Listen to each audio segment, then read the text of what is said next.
Hi guys, Julia here. Welcome back to the channel. We're doing something a little bit different today. I've had so many people ask me to do a full my process video, so that's what I figured we would start to do today. You're gonna have to bear with me. I've never filmed in public and this is very nerve-wracking for me, but we are going to take a trip down to Orange County. I've got a couple things to do down there. We're gonna hit a few thrift stores down there. There's some really rich neighborhoods in the area, so usually the thrifting scene is pretty great, but first, let's go get some coffee.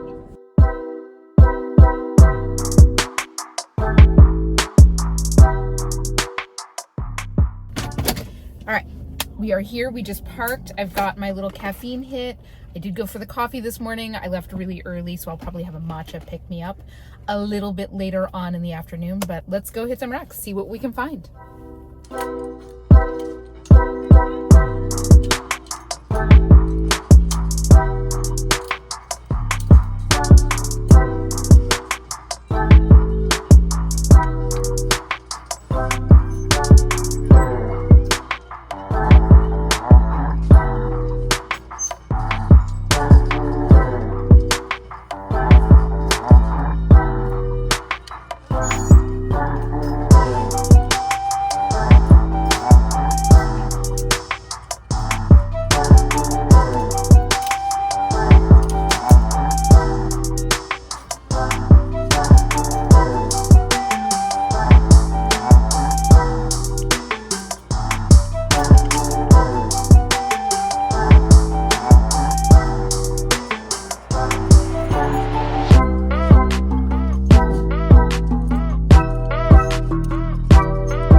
Okay, I was not hopeful about that trip at all. Honestly, when I got there, I skimmed through the shoes. I usually hit the dresses first for whatever reason. There's no rhyme or reason. That's not a formula that I follow. I found not a single dress. I did find a chenille house coat. I'm getting close to that Canyon Group Moon and Stars robe that will be mine at some point. But I did end up picking up, I think there's about 9 pieces, including one thing for myself. So when we get home, I will show you what I got. Anyway, on to the next one, and I'm pretty sure that they don't allow filming in this one, which is fine by me, but hopefully I'll find some good stuff.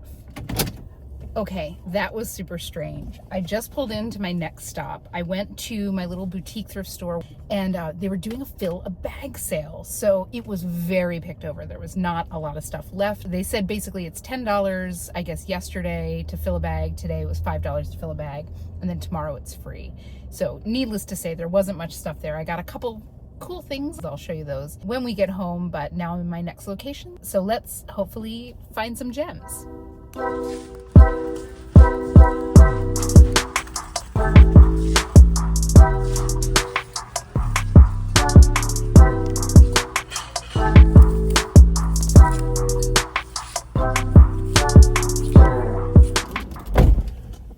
Whoa. Okay, that was not my favorite thrift experience in my life. So this was like the third stop that I wanted to make, and it was And I need you to like come at this statement from the point of view of like, you know, that I shop at the bins all the time. So like, I'm not afraid of chaotic shopping experiences, but this place was so packed. Like you couldn't get in between the items. Like you literally couldn't shop. It was so crowded. There was stuff thrown over all the racks. Like this was rough. I got one thing for myself, just like a little romper for a trip that I'm taking soon. But I was in there for like an hour and a half. I found nothing. Trash. It was Shein, Forever 21, lots of Zara, and like not good Zara. So sorry, I had to start the car and get some air flowing in here. It is 93 degrees out here. I understand that it is like snowing in half of the country right now, but it is hot here.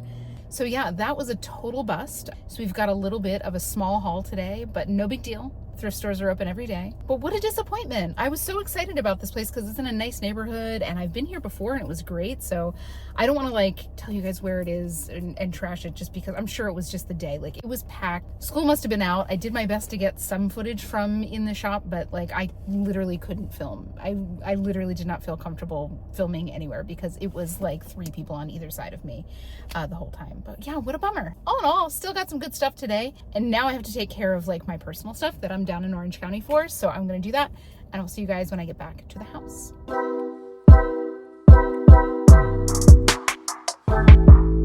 So on my way home, I decided to pop into my favorite nail supply store to get a new shade, some new supplies, and I also got myself my little pick-me-up. They had the cutest little tea studio right next door called Sunbright, and this is delicious.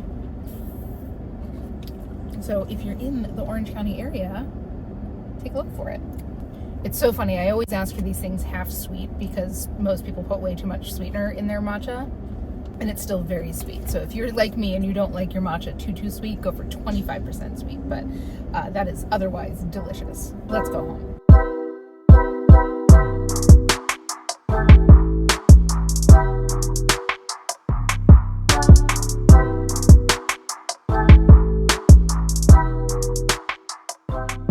All right, guys, I've gone ahead and checked in everything that I picked up. I also just filmed another haul, so I figured that while I have everything set up, let me just do a quick haul of the things that I picked up. Now, when I talk about my spreadsheet, so many of you guys have asked me to share a version, and the fact of the matter is, like, my spreadsheet is overkill, probably even for me. But what I will do is kind of share the different things that I enter into my spreadsheet, and maybe this can help you kind of build out your own.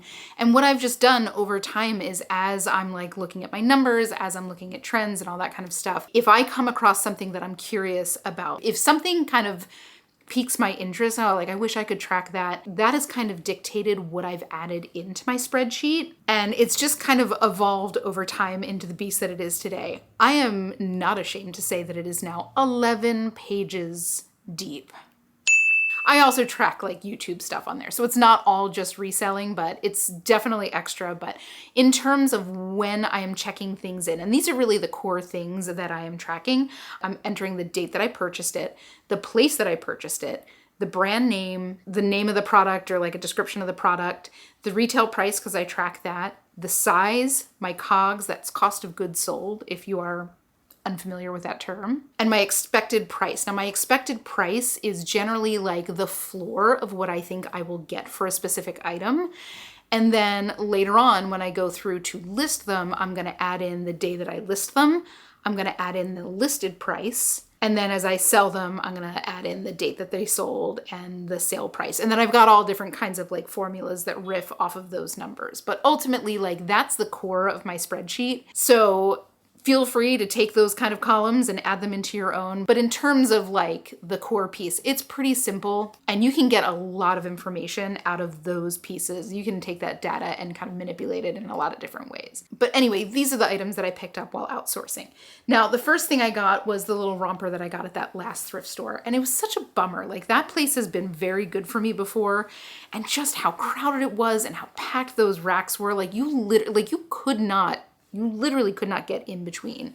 But this is the little romper that I picked up. I picked this up for me. I'm going on a beach vacation fairly soon, and I thought that this would be cute. I did not love the way that it looked on me, so to sale it goes. It's from a brand called Selfie Leslie, which I think is like an Australian-based fast fashion brand, kind of like Lucy in the Sky, but it's very cute. Little blue and white with a very flouncy little short to it. I think that this retailed about $100 and I'll probably see about $30 on the resale market. A bummer for sure. But man, that trip to a thrift was so unbelievably overwhelming. And this is coming from somebody who goes to the bins in Los Angeles on the regular. So for me to say that a regular thrift store experience was overwhelming, you really need to like understand the gravity of that statement. Now, the next place that I went to was that small little boutique store that had the fill a bag sale. It was $5 to fill a bag. I got 5 items. 2 of the items are books that I got for myself and they're down on my bookshelf already, but these are the other 3 that I picked up. First one was this very cool vintage Olympic turtleneck. So that was really the reason I picked this up. It's otherwise in like okay condition, but when I saw that it was Squaw Valley, the Olympics were in Squaw Valley in 1960. This is a 66-year-old turtleneck. I can't believe that math added up. I just literally had to pause to double check that to make sure that that math added up. 66 years old. The brand on this here is Medalist. It's a size XL, and of course it's got the Olympic rings. Now, I don't know if this is a merch piece, like something that somebody who went to the Olympics bought as a souvenir. I don't know how big merch was at that time, but this is going to have a couple different potential sales avenues. Number one, it's going to have the vintage aspect of it, right? Like the vintage Olympic aspect of it. There are people that collect Olympic memorabilia. It's also got a little bit of draw because it says Squaw Valley. If you don't know this, Squaw Valley changed its name a couple years back because squaw is a derogatory term for like a Native American woman. So they changed it to Palisades, Tahoe not too long ago. And I mean, like, it took them 40 years too long to do that. You know what I'm saying? But that being said, there will be an additional draw on it because it has that name on it. It's also going to have a draw in like the vintage ski wear game, right? Like the same guys that buy a vintage Bogner jacket or a vintage one-piece ski suit, I could 100% see them picking something like that up to wear like underneath of it for one of those days where you bust out your vintage ski gear. But for something like this, it's pretty plain. It doesn't have any names or sports or any kind of specifics on it. I'll probably see between 30 and 40 bucks. Like vintage Olympic stuff can go absolutely off the wall with pricing, so do keep your eyes out for the rings. I feel like most of you guys would pick up something if you saw the Olympic rings on anything. But a very cool find, so random to find in like a little thrift store in Southern California. Next thing I grabbed was this cute little red hat. It's just like a little dad hat in a perfect like blue red. And I thought that the little seal was cute. I was not sure what that seal was. There's a town in Southern California called Seal Beach, so I'm like, maybe it's like the Seal Beach lifeguard logo or something like that. Turns out this is from Pebble Beach. Pebble Beach, if you didn't know this, has multiple courses on their property. And while this is not the big famous course with like the 17th hole on that dramatic cliff or anything like that, this is their short course. There's gonna be golfers out there that'll be able to speak to this better than me. But I believe a short course is something that is 9 holes and nothing more than a par 3. So this is their short course called The Hay. And this is the logo from The Hay. That is the name of that little course. My autofocus is not having it today, so I apologize if things are blurry. Anyway, I bought it for myself because I thought it was super cute. But if it's something that's gonna sell for like $20 or more, I will sell it. I do not need more hats. And I would keep it because it's cute and it's red, but you know, if somebody really wants this hat, like it should be with somebody who, I don't know, maybe actually golfs, but super cute, right? And you learn something new every day. And then the last piece for resale that I got there was this great sweater. This is from a brand called American Trench, which I had never heard of before, but it looks like a pretty high-end brand. It looks like their pieces are between like $100 and $300, and it's this like heavyweight cotton sweater. It's nice and chunky knit. It's a nice relaxed fit. It's a size 2XL, and it's got this high V neck. Point that out because it is something that right now, like the high V neck was something that was very popular in the late 90s and the early 2000s, and a lot of kids are looking for that kind of higher V neck neckline. It's an interesting little thing, but either way, I thought this was super cute. Sold comps on this brand are anywhere between like $20 and $100. So somewhere in that range. I'll anticipate probably like 30 or 40 bucks because this is a pretty significant piece, but man, is this beautiful. Never heard of this before in my life. But I'll use like fisherman sweater and all those kind of keywords to get it to the right place. It's 100% cotton, so it's definitely something that people can use as like a summer sweater. And now onto the things that I got at the first thrift store that I went to. There was a narrowly missed accident right outside of my window. So anyway, you guys saw some of this footage. It's not great footage. I'm working on it. I actually bought a pair of those camera glasses because when I'm thrifting, I'm using both hands. Like I cannot be using and focusing on a camera over here and like using one hand. Like, you will not get good footage from me with that. So the only bummer is the little glasses only film in vertical. So it's something I'm gonna have to kind of like play around with to see if it works. The only other option is like a chest mounted GoPro, and that ain't happening. Not with these girls. That looks like the most uncomfortable thing in the whole world. Anyway, you saw some of these pretty briefly. I'll show you them in a little bit more detail now. First piece I got is from Orla Bar Brown. You actually saw me find this one. Definitely a brand you want to keep your eyes out for. It's very, very high end. And I felt this and I'm like, oh, that's merino wool. And that's what I was trying to show you guys when I showed you the tag. That is the tag. So you can see that it's not only merino wool, but it's made in Portugal. This retails $230. It is also brand new with tags from Town by Elise Walker. So on the secondhand market, I will probably see somewhere between $80 and $100 on this. That's about what other similar ones have gone for. This is something that people will wear as like a lightweight sweater. This is something that people will also wear as a base layer. Like merino wool in terms of like warmth per ounce is incredibly effective. So if you're somebody who needs like a really warm base layer, you know, you're skiing in like northern Vermont, if you're from New England, you know exactly how cold it can get up there. This is a great option without adding too much bulk, but what a find. You also saw me find this one, and this is a Lululemon Soft Stream crop sweatshirt. So I knew this fabric. I knew it as soon as I felt it. I actually had this sweatshirt. It's one of the only fabric from Lululemon that I actively dislike. It's very soft and very lovely on the outside. On the inside, it feels like spandex. And I want this feel against my skin, not against the outside world. But either way, this style is still very in demand, and this is the logo you're looking for. They don't have the little horseshoe. It's just like a little Lululemon tonal screen print on the back hip. I'll probably see somewhere around 40, 50 bucks for this. I literally just sold a cream one for I think 56 bucks. So still something that is very, very, very in demand from Lululemon. A complete departure from the leggings, right? Next up, this is a little Aloha shirt from Tori Richard. Now, I don't know much about Aloha shirts. I basically know Rain Spooner and Tori Richard. Tori Richard, high-end, out of Hawaii.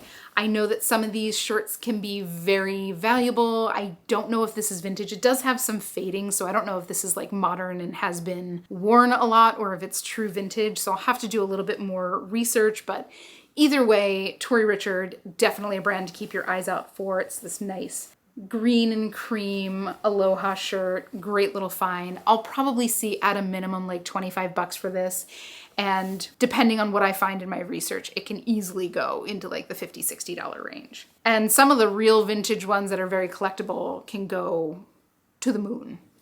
Next up, oh, this was such an interesting one. So this is a little denim shirt from a brand called Schlussel, which I had never heard of before in my life.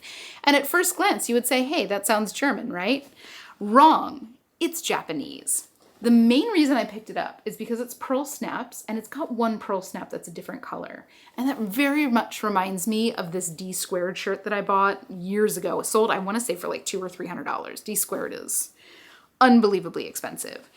But this is Japanese denim. And anytime you have Japanese denim, like the denim heads will come out of the woodwork, right? Like they're obviously most famous for like selvage edge jeans and all of that, but there are a bunch of Schlussel pieces on Grailed between like $80 and $200. This is a fairly small size. It's like a men's extra small. So that's gonna limit the buyer pool for sure, especially with a men's shirt, but I'll anticipate somewhere probably 40, 50 bucks, maybe a little bit higher. That would be nice, but I think it's got a lot going for it. It's Japanese denim. It's got the pearl snaps. It's got a little bit of a Western feel. It was a very cool find. Definitely something I was like taking a chance on, but I think it'll be worth it.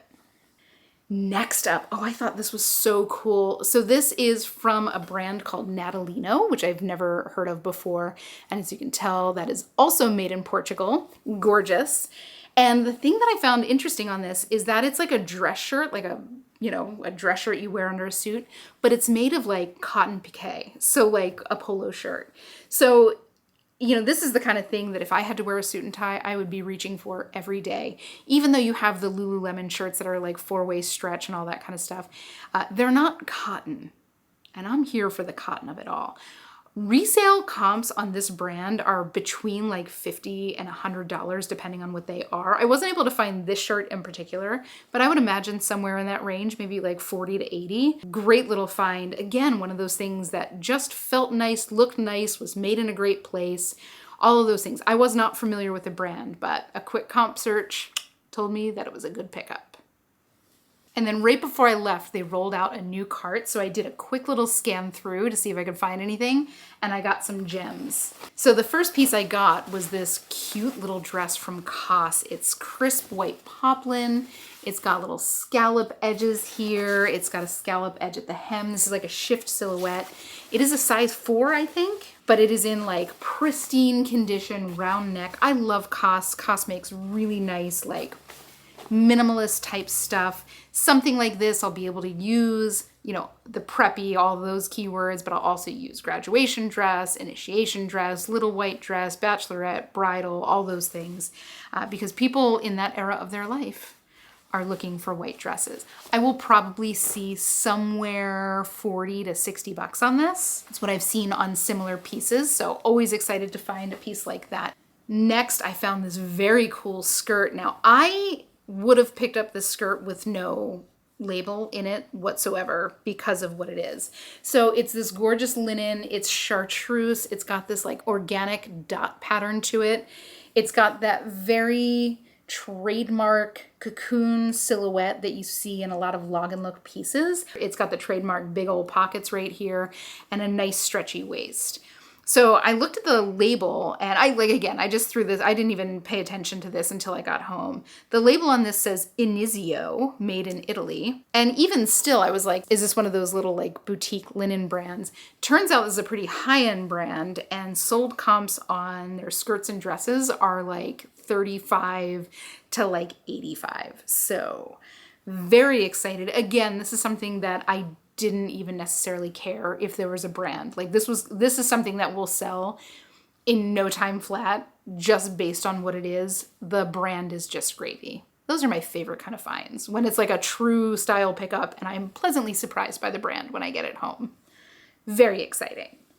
And then finally, I got this great little St. John silk tie neck blouse. I mean, this little rack delivered at the end of my trip there. It was a pretty rough visit there. Like there was nothing in dresses. Usually I find at least 1 or 2 dresses, and most of the stuff I found was in the men's department, and then that last little rack rolled out and delivered. So obviously St. John, super expensive designer brand. This is a very classic, simple piece. I've actually never found anything that is silk from St. John, so I'm interested to see how this does.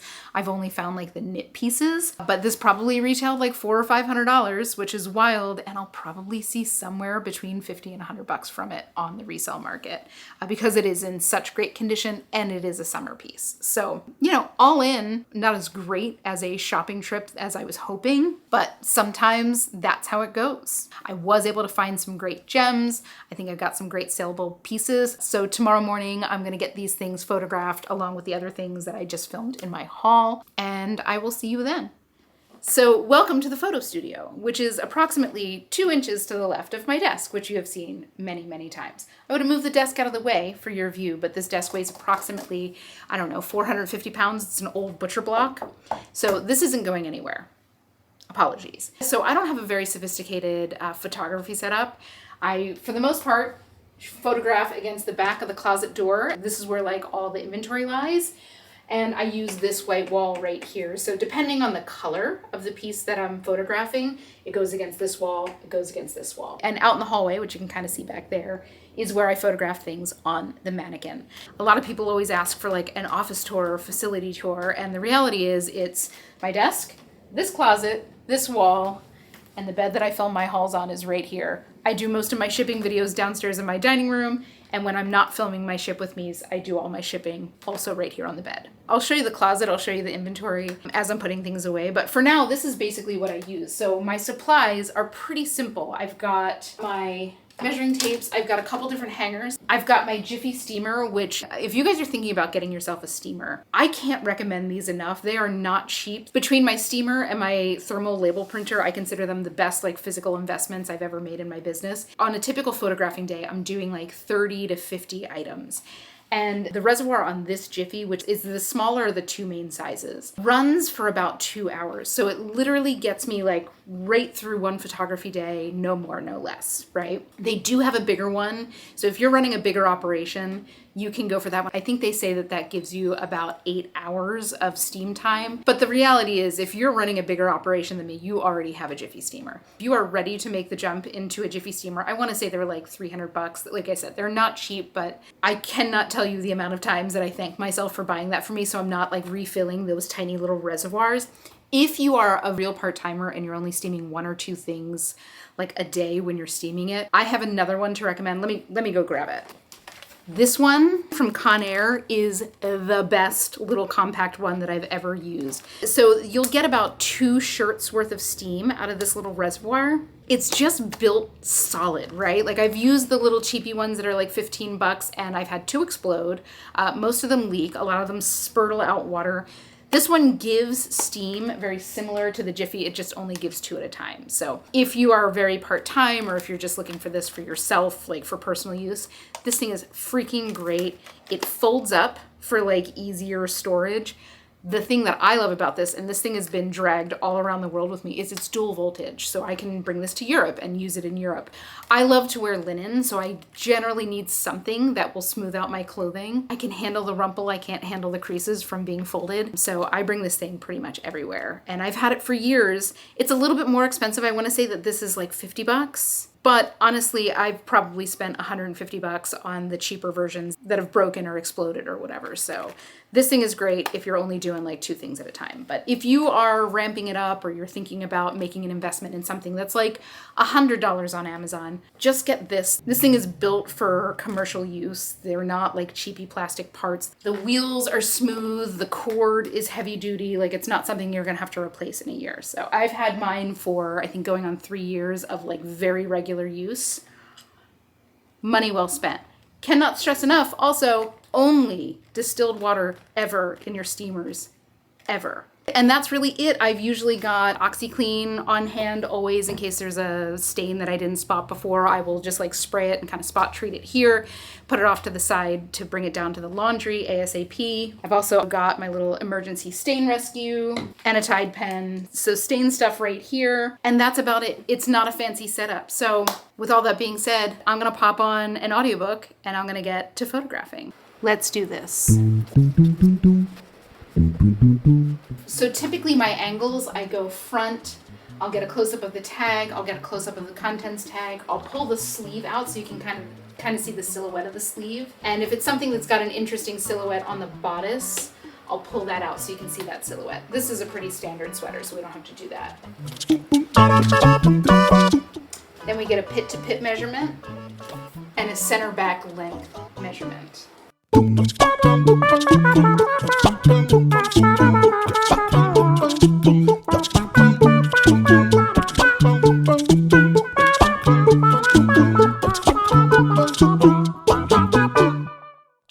no matter what, pretty much everything that comes through my hands, even if I can still smell the Tide on it, will get a good sanitizing steam at photography and a good sanitizing steam right before it leaves my hands.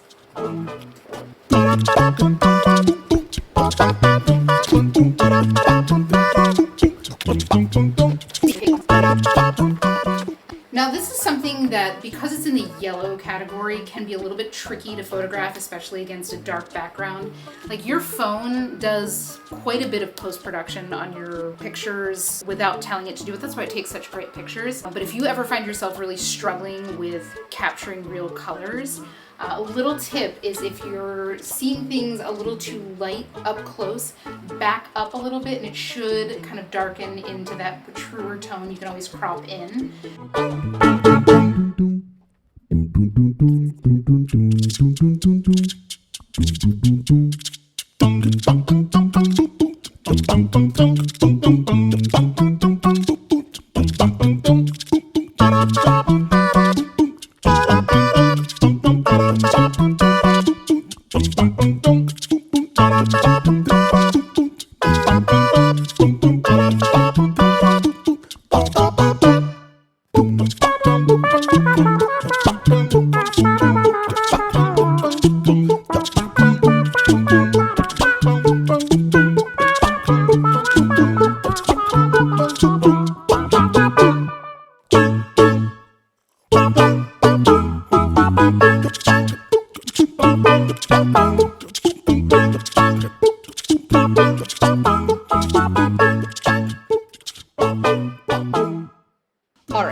everything is checked in and photographed. It is time to get everything ready to start my listings for the day. Now, typically when I'm photographing, I'm doing a big batch of photos in one day. Again, this is a very multi-purpose space, as you are starting to truly understand in this video. So I don't want to have to set it up to photograph 5 things at a time or 10 things at a time. I try to do all the photography all at once. I try to do all the checking in all at once. I try to do all the laundering all at once. I just try to do it in batches. It's the most efficient way for me, at least, so that I'm not like rearranging this room 5 times a day, every day. So what I do is, because I've got 40 or 50 garments worth of photos on my phone, I airdrop the photos of the items that I'm going to list that day to my computer, and I start to get ready to load them into my cross lister. So this is kind of a new thing that I've been integrating into my practice, and this is something that you guys have actually asked me about quite a bit, and that is Snapyit. Snapyit does some AI photo generation, and they reached out to partner with me on this video, and I had never tried them before, and I honestly had been a little bit curious. There are a lot of things that I photograph that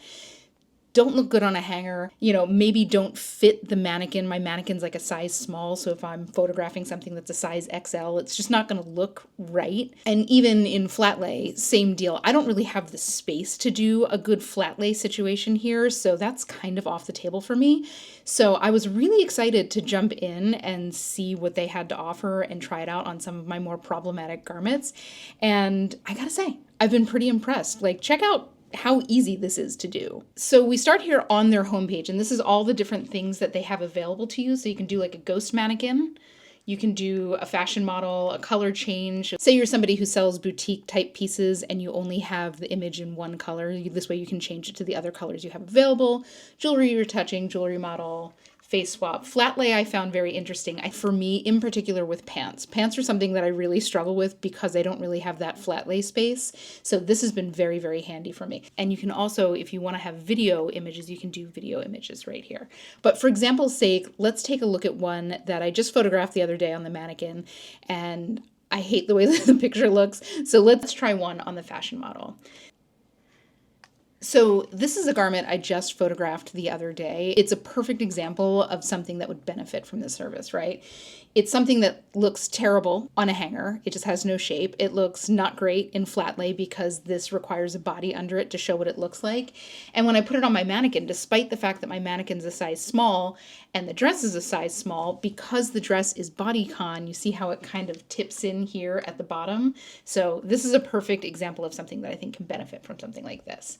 So all you do is you upload your photo, you select your try-on model. You can upload your own if you have, a model that you like that's done something for you before. You can upload that and they'll generate the dress on that. But you can sort it by a couple different ways. So you can select female, which I want. You can select adult, which I want, and regular size. They also have plus size models, which is great, especially, again, I find that I have the most trouble photographing anything plus size because it's either a hanger or my mannequin. That's a size small. So you've got models in all different kinds of places, right? You've got some lifestyle pictures, you've got some more moody, kind of more twee pictures, you've got poolside, you've got activewear. I want to look for something that's a little bit more like dressed up, ready for evening. And I like her. And then that's it. You just click generate, give it a little bit of time. And before you know it, you've got a great ready-to-use AI-generated model shot of this dress. This is just so much better than what I had prior. So yeah, when you guys were asking me about, I had not given it a try, but I thought this was a great opportunity to see what they could do. And honestly, like I said, I've been super impressed, especially on these pieces that I really struggle to capture on photography. So thanks to Snapyit for sponsoring this video. And if you guys are curious about this, or if you've been wanting to give AI-generated images a try, or if you just need that little bit of help in your photography, click the link in the description down below and use code JMSQV to take 15% off of your first subscription. So yeah, let's take these images and get them listed. All right, so the next piece of the puzzle is getting these things listed. Now, the way that I work my listing flow is that I try to publish 5 different items a day. But when I go to list it, when I'm like writing my listings, I try to list 6 items a day. And then that way I've got kind of a backlog that, if I have something going on or if I have an emergency, I don't have to sit down and spend whatever it is, 30 minutes, an hour doing the listing. I've just got a whole bunch kind of ready to go in my listing drafts. So like right now I've got about 43 in there. So I'm like writing my listings quite a bit ahead of when they're actually published to the different marketplaces. And the good thing is it's really only an additional like 5 or 10 minutes, depending on the listing, every day. And that just gives me a little bit of peace of mind. So like if I'm traveling, it's just, 10 minutes to go in here and hit publish, publish, publish, versus again, having to sit down and take the time to like write all the listings. So let me walk you through how I do this on Vendoo. So let's do that leopard dress that we just generated the image for. So you just click inventory, click new item, you upload the photos. So I do always, even if I'm using the AI generated photos, I'm still using the live photos. I'm just using that AI generated photo for the cover shot so people can actually see what this is going to look like on. So there she is.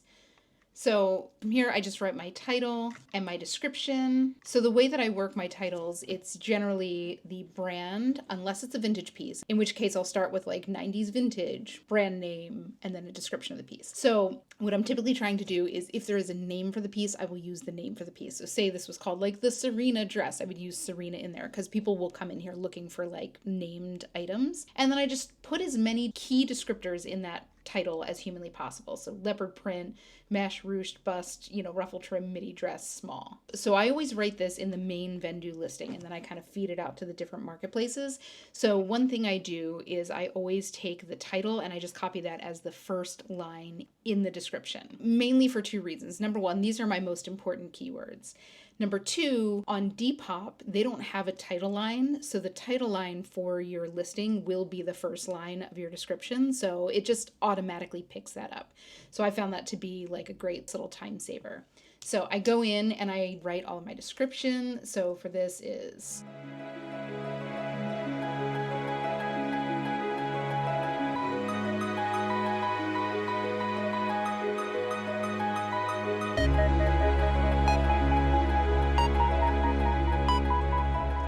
So then we do our little keyword block. I've given myself a little cheat sheet and I've kind of just developed this over time. I totally recommend everybody do this. This is one of the great time savers of what I do. So I have these blocks of the common pieces that I have. So like your log and look pieces, your little white dresses, so on and so forth. So I have one for glam little cocktail dresses. And then I just paste it right here. And then I go through and I edit out the things that don't really fit. So like that might be a prom dress, but probably not a holiday dress. And if you're stumped on what to use in your keywords, I've done a couple videos on how I like to keyword, and I really go into like the process of how I develop those blocks and how I figure out what to use. So I'll link that down below. If you are struggling, I totally recommend that you dive in and give that a watch. It should help give you a little bit of a framework as to what to use as you're going through and doing it over time. And as you're developing your kind of niche in terms of what you're picking up and what you're selling, you can develop a little cheat sheet for yourself. Like I said, well worth the time investment. So you go through and you fill out the rest of the information. And then in the different marketplaces that I'm planning on selling this, I fill out the additional information. One little hot tip that I just figured out for myself, and I'm so mad at myself that I didn't figure this out earlier, is something to do with eBay. So while written keywords in your description and your title still very much matter in eBay, one of the other things that they lean heavily on is their structured data. So that's like when you go through and put a listing in on the eBay platform, where it asks you all of the different questions. So for the longest time, I was going through and listing my items on here and then flipping over to the eBay app and adding those in on my listings on eBay. Turns out you can actually do this on Vendoo. So when you refresh it, that structured data stays with this item instead of having to go back into eBay and do it again. That was such a duh moment for me. Anyway, so what you do is, so if you want to find it, so you go through and you do your selections in the category specifics. And then you click optional fields, and there they all are. This is going to pull in all of the optional fields for all of the different categories and item types that you can pull through on eBay. I also highly recommend, especially on eBay, that you use this minimum offer field. Lowballs can be like a real mental thing for sellers. So eBay gives us an option to just never see them. If somebody wants to come in here and offer me $8 for this, like I'm not even going to see that offer. So say the lowest I want to take for this dress is $20. So I just put that in the minimum offer field, and I will never see an offer under that as long as this item is in my hands. And then I just click save. So now this is all written, ready to go live. When it comes time to list this, all I do is I just go right down this row. You just go down this row, do the drop down right here, and click list. And it's done. So that is my listing writing and publishing process. Hopefully that helps some of you guys who are trying to figure out your process. And also just, I totally recommend, if you can swing it, if you have the inventory flow, that you always write like an additional listing every day so that you have that little backlog again, in case you have a day where you're too busy or something goes on, or you want to travel or whatever. That way you can still consistently list every day, but it's only going to take you about 5 minutes. I heavily leverage those drafts. Now let me go put these items away, and I'll give you a little bit of a tour of all of my inventory storage. I know you guys have been asking for that for a really long time. So the last step here is to put things away in my inventory. So let me show you my inventory storage. I know a lot of you guys have asked about it, so here you go. So you guys will remember this is the wall where I do most of my photography, and the door, I've got a couple things up there that I just picked up from the dry cleaners, but most of my inventory lives right behind this door. So drum roll, please. There she is. So this is a very old house, and this is an exceptionally large closet for a house this age. But basically this is most of my inventory. Now this is a very, just like everything else in what I do, this is a mixed use closet. Most of the stuff in the back is my stuff. Most of the stuff, you'll see I've got sleeping bags, we've got personal storage stuff up here. But for the most part, anything that's safely hangable goes on these racks, and it's color coded. So you've got your whites into your yellows, into your pinks, your purples, and your browns, and your tans. And then you go over here and you've got your greens into your blues, into your grays, and into your blacks.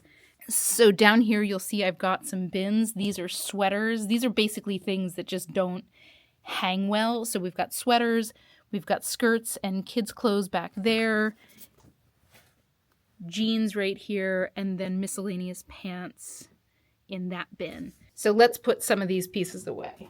So the stuff in bins already went away, but I've got a couple of the things. These are all plain white. So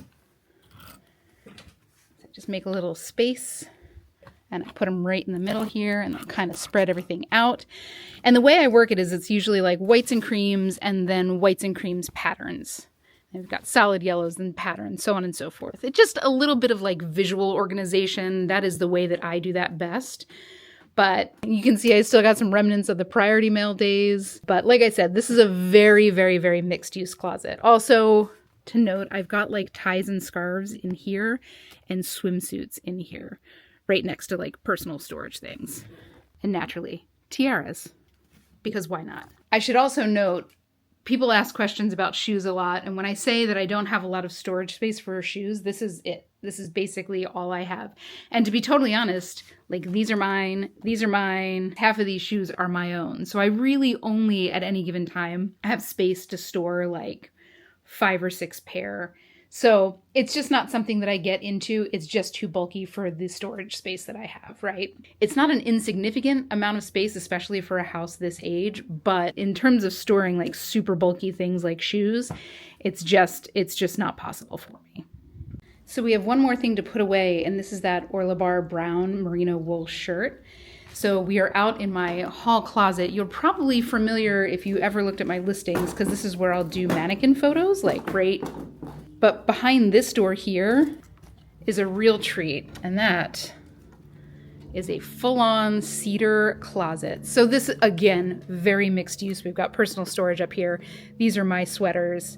But in here is where I'll keep silk pieces, I'll keep heavily beaded pieces, I'll keep delicate pieces and super high-end pieces. And then down here, I have a bin where I keep like cashmere sweaters, merino wool sweaters.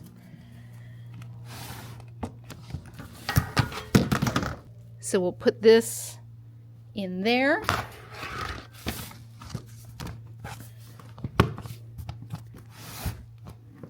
Until it's ready to be sold. But guys, that's basically it. That is my whole process from sourcing to input to photography to listing to storage. I hope this was fun for you. Thank you for bearing with me as I figure out how to film things in new angles and in new places. I'd love to do a little bit more Thrift With Me content, so let me know if you guys like this. Leave comments down below. I know that my process is constantly evolving. I'm sure that your process is constantly evolving, but at least you got to see a little bit of a peek into like my decision-making process, the reason that I do things the way that I do things. Hopefully it was helpful for you. But guys, if you had fun, please consider leaving a like or a comment on this video. Of course, don't forget to hit subscribe. I would love to have you along on this journey. Remember, if you want to give Snappy It a try, click the link down in the description box below and use promo code JMSQV to take 15% off of your first subscription. Thanks again to them for sponsoring this video and letting me give it a try, see what they can do. Very, very cool stuff. But guys, without further ado, I hope you have the most beautiful week. Happy hunting, and I will see you all in the next one.